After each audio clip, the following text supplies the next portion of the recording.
Subscribe कीजिए हमारे channel को और बेल आइकॉन को दबाइए हमारी लेटेस्ट वीडियो सबसे पहले देखने के लिए।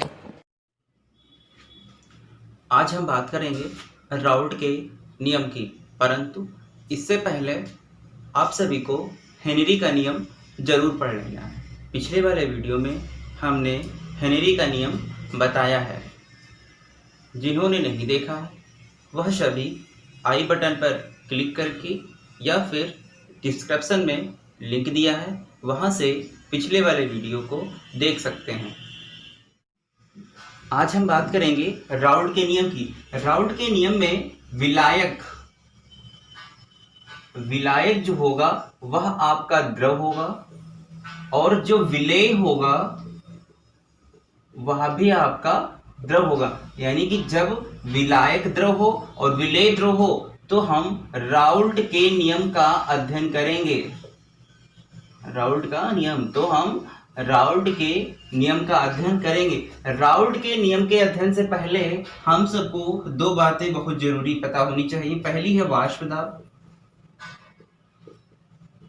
वाष्प दाब, दूसरा है वाष्प दाब का अवनमन। यानी कि हम लोगों को यह दोनों चीजें पता होनी चाहिए। हम सभी पढ़ेंगे वाष्प दाब यानी कि वेपर प्रेशर। क्या होता है वेपर प्रेशर? वेपर प्रेशर पढ़ने से पहले हम सबको ये 3 कंडीशन पढ़ना बहुत जरूरी है। मान लेते हैं कि हमारे पास ये कोई एक बीकर है और इस बीकर में शुद्ध विलायक भरा है। शुद्ध विलायक क्या है? भरा हुआ है। और इस बीकर को किसी दूसरे एक कंटेनर से क्या कर देते हैं? ढक देते हैं। हमने क्या किया? इस बीकर को एक किसी दूसरे पात्र से क्या करते हैं? ढक देते हैं। जब हम इस बीकर को किसी दूसरे पात्र से ढक देंगे तो कुछ कंडीशन यानी कि कुछ समय बाद एक ऐसी कंडीशन आएगी जब इसके अंदर जो शुद्ध विलायक उपस्थित है वह थोड़े देर के बाद वाष्पित होने लगेगा। थोड़ी देर बाद वाष्पित होने लगेगा। जब यह वाष्पित होने लगेगा तो वाष्पित होकर जो दूसरी कंटेनर जो बीकर है, बीकर के ऊपर जो हमने एक पात्र रखा हुआ है उसकी ऊपरी सतह पर क्या होगा? यह जमा हो जाएगा। यानी कि यहाँ पर यह क्या हो जाएगा? इकट्ठा हो जाएगा। जब यह यहाँ पर इकट्ठा हो जाएगा यानी कि वाष्पित हो गया तो उसे कहेंगे वाष्पीकरण।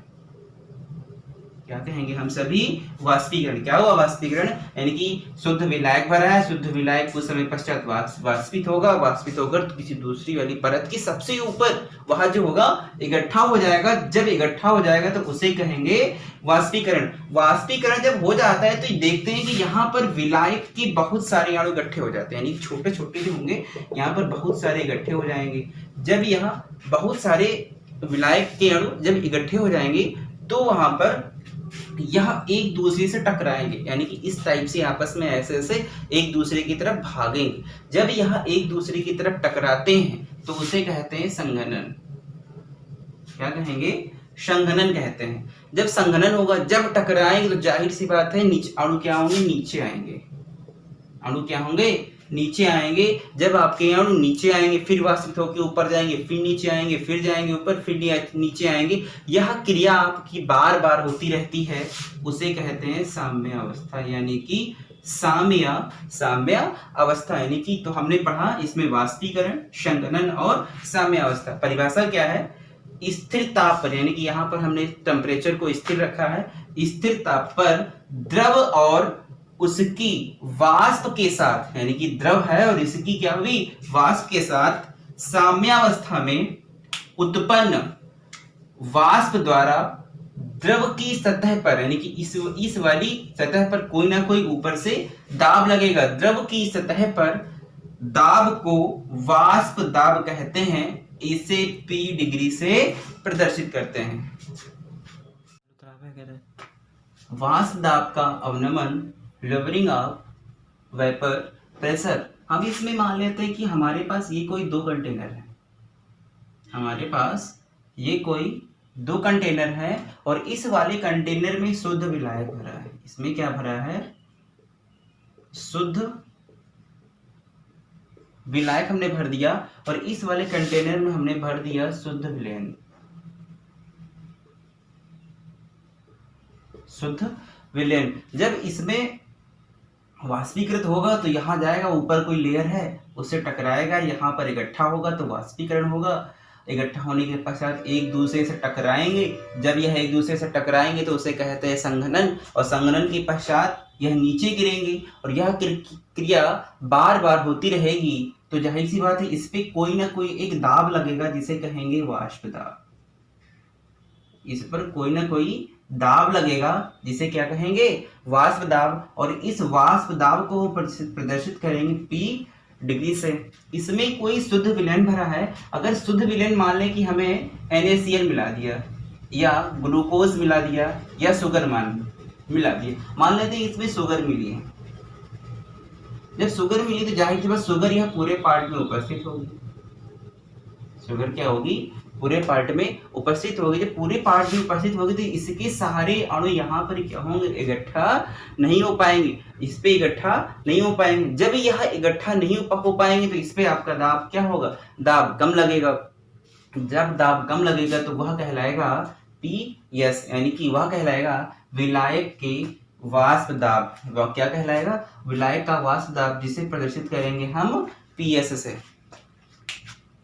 वाष्प दाब कम हो जाएगा तो उसे हम प्रदर्शित करेंगे PS से। परिभाषा है हमारी, शुद्ध विलायक के वाष्प दाब, यानी कि यह शुद्ध विलायक होगा उसका वाष्प दाब का ऐसे प्रदर्शित करेंगे P डिग्री से, तथा विलयन में विलायक के वाष्प दाब, ये तुम्हारा विलयन हो जाएगा जिसका वाष्प दाब उसे कैसे प्रदर्शित करेंगे PS के अंतर को, यानी कि इन दोनों का जो अंतर होगा ये विलायक का वाष्प दाब, ये किसका हो जाएगा, ये हो जाएगा आपका शुद्ध विलायक का वाष्प दाब। ये उपस्थित ये क्या हो जाएगा, विलयन में विलायक का वाष्प दाब। इन दोनों के अंतर को हम कहते हैं वाष्प दाब का अवनमन।